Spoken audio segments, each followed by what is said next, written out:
अस्सलाम वालेकुम नाजरीन। पिछली किस्त के आखिर में आपने देखा कि गोकटुक तुर्गत बे को लेकर काफी गुस्से में था, जिसके बाद बुरहान ने उसे समझाया था कि हमें आपस में मुत्तहिद होने की जरूरत है और जैसे उस्मान साहब इज्जत दें हमें भी उसको इज्जत देनी होगी। इस किस्त के आगाज में अगला दिन शुरू हो जाता है। उस्मान और उसके सिपाही एक जगह पहुंचकर रुक जाते हैं तो उस्मान कहता है, जरगुताई पहले तुम जाओ और पता लगाओ कि गाँव की क्या सूरत हाल है। जरगुताई कहता है, जैसे आपका हुक्म हजूर। यह कहकर वो अपना घोड़ा भगा देता है। काई कबीले में गोकचे काफी गुस्से में थी और अपने आप से बातें करते हुए कह रही थी, आप मेरे साथ ऐसा बर्ताव क्यों कर रही हैं मलन खातून, मैंने ऐसा क्या कर दिया। इतने में बहादुर वहां आकर कहता है, पुरस्कून हो जाओ गोकचे बेटी, तुम अकेली खड़ी खुद से क्या बातें कर रही हो। गोकचे कहती है, मुझे बहुत काम है बहादुर साहब, मेरे मसले का हल आपके पास नहीं है। तो बहादुर कहता है, गोकचे बेटी तुम्हारा ताल्लुक किजिल कबीले से है, मैं तुम्हें बचपन से जानता हूँ, तुम तब से ऐसी हो। फिर बहादुर अपने लिबास से एक चीज निकाल कर उसे देता है और कहता है, तुम्हें परेशान नहीं होना चाहिए, जब भी तुम इसे देखोगी तो तुम्हें याद आ जाएगा कि तुम कौन हो। दूसरी तरफ निकोला के सिपाही उस गांव में पहुंच जाते हैं और एक कमांडर उन सिपाहियों को चारों तरफ फैला देता है। इसी दौरान पादरी ग्रेगोर और अंद्रयास एक कमरे में मौजूद थे। अंद्रयास कह रहा था, लोग आपसे बहुत ज्यादा मुतासर हुए हैं, आपकी बातों ने उन पर काफी असर किया है, मगर इसका फायदा सिर्फ उस्मान को होगा। ग्रेगोर कहता है, उस्मान को फायदा हो लेने दो अंद्रयास, इस वक्त हमारे लिए सबसे अहम बात उस्मान का भरोसा जीतना है, मैंने तुम्हें पहले भी बताया था। अंद्रयास मुस्कुराने लगता है, फिर वो खिड़की के बाहर देखकर कहता है, हुजूर गलियां और बाजार निकोला के सिपाहियों से भर चुके हैं, कल तक तो इतने सिपाही यहाँ नहीं थे। ग्रेगोर कहता है, हो सकता है ये भी उस्मान के मंसूबे का एक हिस्सा हो। तो अंद्रयास कहता है, मुझे बिल्कुल समझ नहीं आई कि उस्मान आखिर क्या चाहता है। दूसरी तरफ उस्मान कह रहा था, माशाल्लाह मलन खातून, आपको देखकर महसूस हो रहा है कि आप जंग के बारे में कितनी पुरजोश हैं। मलन कहती है, हाँ मैं बहुत पुरजोश हूँ, बहुत अरसा हो गया है हम एक साथ जंग पर नहीं गए।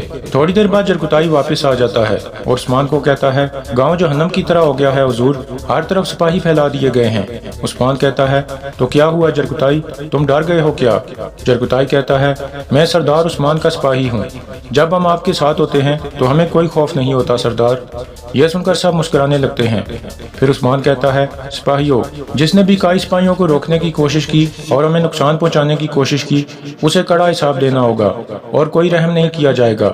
बुरहान नक्शा लेकर आओ। इसके बाद उस्मान कहता है, आप मेरी बात गौर से सुनो, गाँव में इस वक्त बाजार खुला होगा और बहुत रश होगा, आप लोग आसानी से छुप कर जा सकते हैं, उनके हर सिपाही के पीछे मेरा एक सिपाही होना चाहिए।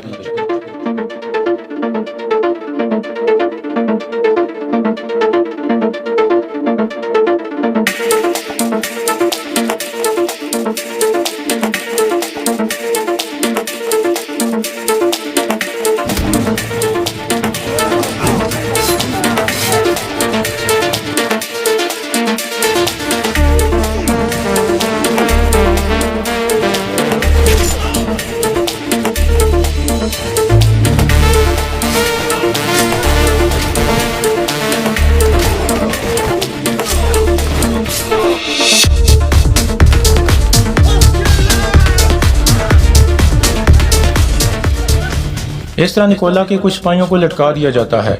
यह देखकर सब लोग चौंक जाते हैं और निकोला के बाकी सिपाही भी वहां आ जाते हैं। इतने में उस्मान भी वहां पहुंच जाता है और एक सिपाही को तीर से निशाना बना डालता है। तीर मारने के बाद उस्मान एक तरफ भागने लगता है, जबकि निकोला के तमाम सिपाही उसके पीछे भागने लगते हैं। दरअसल उस्मान उन्हें एक मखसूस जगह पर ले जाना चाहता था।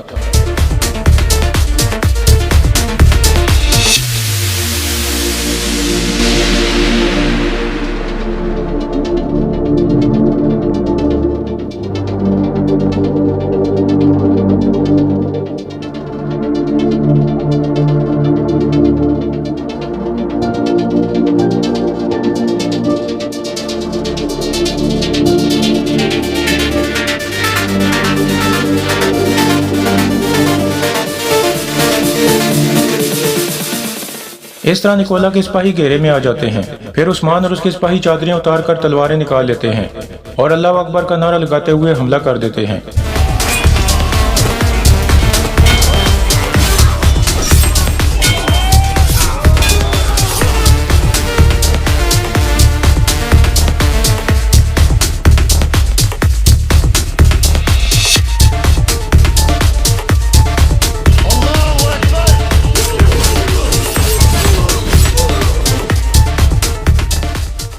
इस तरह निकोला के बहुत सारे सिपाही मारे जाते हैं। फिर उस्मान कहता है, सिपाहियों, यहाँ के लोगों को मैदान में जमा करो।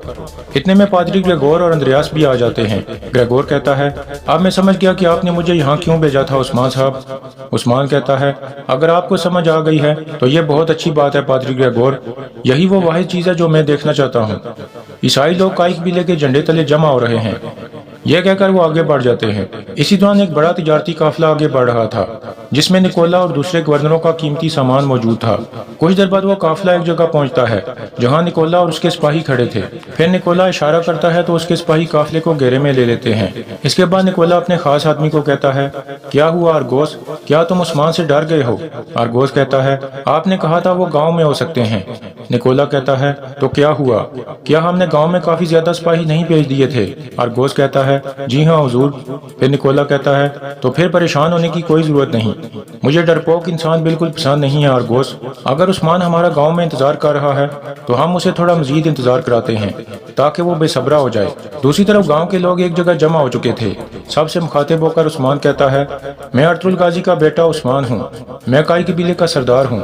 आप में से बहुत से लोग मुझे जानते होंगे, लेकिन जो नहीं जानते अब वो जान जाएंगे। हम जिस इलाके को फतह करते हैं उसे बर्बाद नहीं करते बल्कि उसकी तामीर नौ करते हैं और उसे अपना वतन बनाते हैं। हम जानते हैं कि जो इस दुनिया में जुल्म करके आबाद होगा उसकी आखिरत बर्बाद होगी। इसी वजह से हम सिर्फ एक अल्लाह से डरते हैं, सिर्फ उसी के कानून की पैरवी करते हैं। फिर उस्मान एक बच्चे को पास बुलाकर कहता है, आपसे आपका माल, आपकी जान और आपका ईमान मेरी हिफाजत में है। आज से आपके टैक्स अदा किए जाते हैं। यह सुनकर सब लोग बहुत खुश हो जाते हैं। इसके बाद पादरी ग्रेगोर साहब से मुखातिब होकर कहता है, मैं थोड़े अरसे से उस्मान साहब के साथ हूँ। मैंने इन्हें कहा कि आप मुझे कैद नहीं कर सकते। इन्होंने कहा कि आप हमारे मेहमान हैं। उस वक्त से मैंने यही देखा है कि उस्मान साहब के झंडे तले कोई भी कैदी नहीं होता, सिर्फ आज़ादी और अदलो इंसाफ होता है। फिर उस्मान कहता है, अगर आप मुझसे कुछ कहना चाहते हैं तो कह सकते हैं, वरना अपने काम पर जा सकते हैं। एक आदमी कहता है, खुदावंद आपकी हिफाजत करे उस्मान साहब। फिर दूसरा आदमी कहता है, उस्मान साहब, पादरी ग्रेगोर जिसके साथ हैं हम भी उसके साथ हैं। इसके बाद गाँव के लोग वहाँ से जाने लगते हैं।